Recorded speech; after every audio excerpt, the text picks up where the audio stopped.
Hello guys, welcome back to my YouTube channel and another episode. इस episode की starting करने से पहले मेरे चैनल को लाइक शेयर कमेंट करना ना भूलें। इस एपिसोड के स्टार्टिंग में दिखाया जाता है सब आराम कर रहे होते हैं। वूजी और शाओगा दोनों निंग के पास बैठे होते हैं और देख रहे होते हैं इसके पैर पे जो घाव होता है।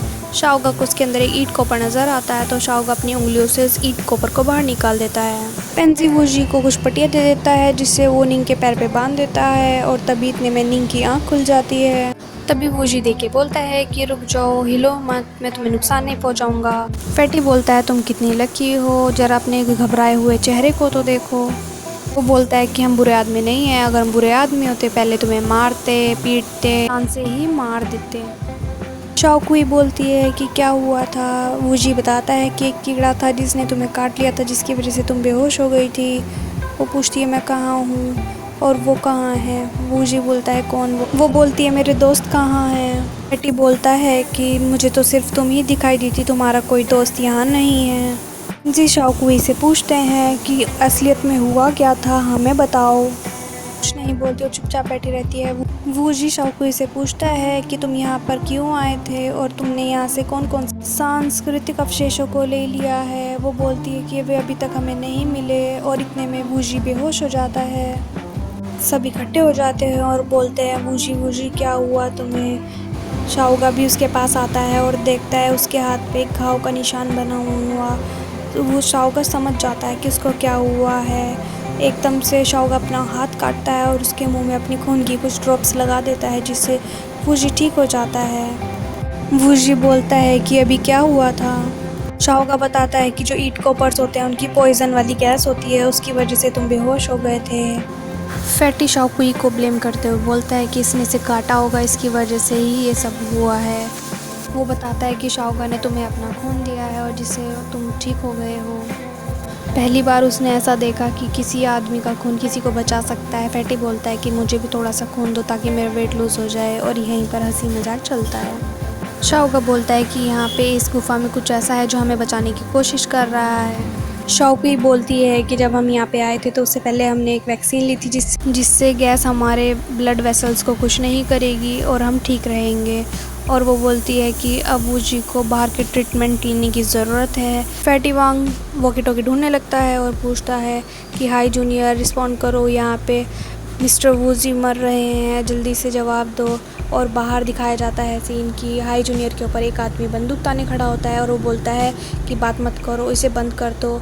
और वो बस सुनता रहता है। बाहर से वो आदमी बोलता है कि ये दोनों मेरे कब्ज़े में हैं और अब तुम्हें भी मेरी बात माननी पड़ेगी। इतने में ही वॉकी टॉकी का सिग्नल चला जाता है। वूजी बोलता है बाहर कुछ तो गड़बड़ है, इसका सिग्नल कितना भी वीक क्यों ना हो ये चलता ही रहता है। बाहर से वो आदमी बोलता रहता है अगर तुम्हें इन दोनों की जान बचानी है तो हमारी बातें माननी पड़ेगी। तभी एकदम से हाई जूनियर उस पर बॉक्स पर लात मार देता है जिससे वो बच जाते हैं, उनको आवाज़ नहीं पहुंच पाती नीचे तक। और वो आदमी हाई जूनियर को बोलता है क्या तुम्हें मरना चाहते हो। वूजी नीचे से बोलता है हेलो ऊपर से, तभी वो उसको लात मार देता है हाई जूनियर को और चेस्टी भी नीचे बैठ जाती है। और वो बोलता है कि तुम मुझे चालाकी करने की कोशिश कर रहे हो। वो बोलता है नहीं नहीं। हाई जूनियर बोलता है जो आप कहोगे वही करूँगा। टिवांग बोलता है कि बाहर से कुछ ऐसी आवाज़ें आ रही थी जैसे कि वो हाई जूनियर की ना हो और आसपास कोई हो। तभी वो लड़की से पूछते हैं कि क्या तुम्हारी कंपनी ऊपर है। वो बोलती है शायद हो सकती है क्योंकि मेरा उनसे संपर्क टूट चुका है तो इसलिए मुझे नहीं पता। पेंजी बोलते हैं कि शायद ये वही लोग हो सकते हैं जिन्होंने पहले हमें पकड़ने की कोशिश की थी। शाओकी बोलती है कि वो मेरा इंतज़ार कर रहे हैं और तुम्हारे दोस्तों की जान मेरी वजह से खतरे में है, अगर मैं उन्हें शाम तक नहीं मिली तो वो तुम्हारे दोस्तों को मार देंगे। वूजी ये सुन के बोलता है कि हमें कुछ और तरीका अपनाना पड़ेगा और हमें यहाँ से निकलना पड़ेगा। वांग फैटी उस लड़की पे भड़क जाता है और बोलता है कि चलो यहाँ से चलते हैं, जल्दी से निकलते हैं।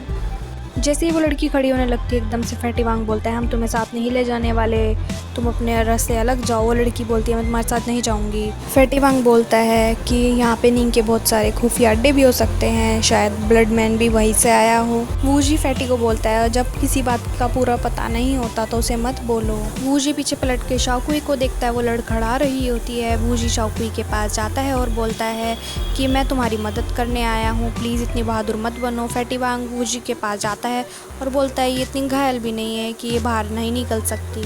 शाओकुई वूजी की बात मान जाती है और उसके साथ चलने लगती है और पीछे से फैटी वांग गुस्से में आता है और बोलता है मुझे रास्ता दो, और उनके बीच में धक्का मारकर आगे निकल जाता है। वो देखते हैं आगे जाकर एक वॉल होती है। जैसे वूजी और शाओकुई वॉल के पास पहुंचते हैं तो वूजी बोलता है देखो ये वॉल है। फैटी वांग पेंजी के पास जाता है और बोलता है कि ये तो बहुत ऐसे बता रहा है कि ये जैसे इसने कभी वॉल को ना देखा और जैसे कोई ग्रेट वॉल ऑफ चाइना हो। वो उससे शिकायत करने लगता है। शाओगा वॉल के पास जाकर उसको एनालाइज करने लगता है। शाओगा उस वॉल के पास हाथ डालता है अंदर और ईंट को बाहर निकाल लेता है। फैटी वांग देखता है कि इतनी हल्की दीवार है क्या जो इसके हाथ डालने से टूट गई और ईंट भी बाहर आ गई। फैटी वांग कहता है स्टाइल मार के कि मैं इस दीवार को तोड़ कर दिखाऊंगा। वो बोलता है शाओगा को तुम हट जाओ, मैं इस दीवार को तोड़ूंगा। वो पीछे फैटी झाँक कर देख रहा होता है और यहीं पे हमें दूसरे सीन में दिखाया जाता है। चेस्टी बोलती है कि क्या तुम इसे सही करने वाले हो। वो बोलता है कि हाँ मैं इसको सही करने वाला हूँ, मगर मैं इनकी मदद नहीं करूँगा, मैं अपनी मदद करूँगा जिससे कि मैं वूजी को बचा सकूँ। फैटी वॉल के अंदर हाथ डालता है, उसके इंचेस नापता है, फिर देखता है और पीछे जाता है, प्रे करता है और फिर उसको तोड़ने के लिए जैसे आगे आता है और धड़ोम से नीचे गिर जाता है। वो बोलता है कि ये तो बहुत ही सॉफ्ट लग रही थी, तो बहुत ही हार्ड है। वांग फैटी ऐसे ही कोशिश करता रहता है। वो खड़ा होता है, लाल भेड़िया पीला भेड़िया करके कुछ बोलता रहता है और वूजी बोलता है कि फैटी वांग तुम रहने दो, तुमसे नहीं होगा, ये शाओगा को ही करने दो। वो बोलता है कि नहीं मैं ही करूँगा। वो करने लगता है और एकदम से जाके दीवार में टक्कर मारता है और सच में इस बार तो वाकई में दीवार टूट जाती है और वो वहाँ से निकलने के लिए बोलता है क्योंकि पीछे से आवाज़ आ रही होती है।